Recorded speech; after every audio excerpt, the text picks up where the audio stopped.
சிறையில் பணியில் இருந்த வார்டன் மீது கைதி ஒருவர் ஆடிய வெறியாட்டத்தின் காட்சிதான் இது. எவ்வளவோ தடுக்க முயன்றும் அந்த வார்டனால் எதுவும் செய்ய முடியவில்லை. 40 வினாடிக்குள் அந்த கைதி சிறையில் இருந்து எஸ்கேப் ஆகியிருக்கிறார். சம்பவம் நடந்த இடம் ஆந்திர மாநிலத்தில் உள்ள சோடவரம் சப் ஜெயில். விசாரணை கைதிகளை இந்த சிறையில் அடைத்து வைப்பது வழக்கம். மதுகுலாவில் நடந்த திருட்டு வழக்கில் பேஜவாடா ராமு என்பவர் இந்த சிறையில் விசாரணை கைதியாக வைக்கப்பட்டிருந்தார்.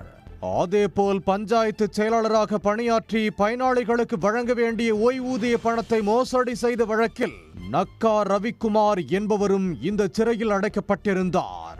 சம்பவம் நடந்த அன்று தலைமை வார்டன் ராஜு என்பவர் பணியில் இருந்துள்ளார்.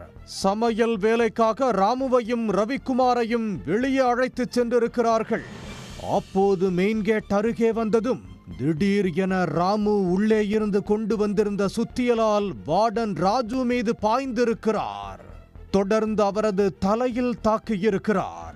இந்த திடீர் தாக்குதலால் நிலை குலைந்த ராஜு ராமுவை தடுக்க முயன்றிருக்கிறார். ஆனால் முடியவில்லை. ராஜுவிடம் இருந்து சாவியை பறித்த ராமு சிறைச்சாலையின் பிரதான வாயில் கதவை திறந்து தப்பி ஓடியிருக்கிறார். இந்த காட்சிகள் அனைத்தும் சிசிடிவியில் பதிவாகி உள்ளது.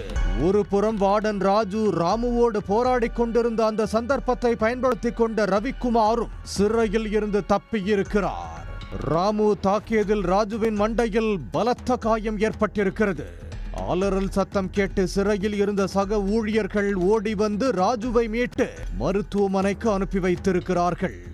இந்த சம்பவம் தொடர்பாக வழக்கு பதிவு செய்த அனகப்பள்ளி மாவட்ட காவல்துறையினர் தப்பி ஓடிய கைதிகளை பிடிக்க தேடுதல் வேட்டையை தொடங்கியுள்ளனர்.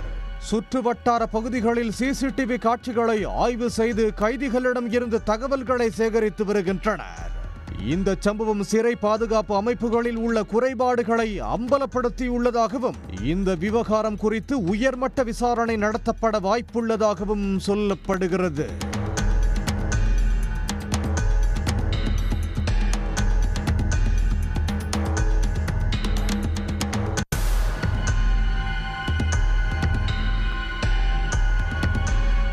உடனுக்குடன் செய்திகளை தெரிந்து கொள்ள சன் நியூஸ் பெல் ஐகானை கிளிக் பண்ணுங்க.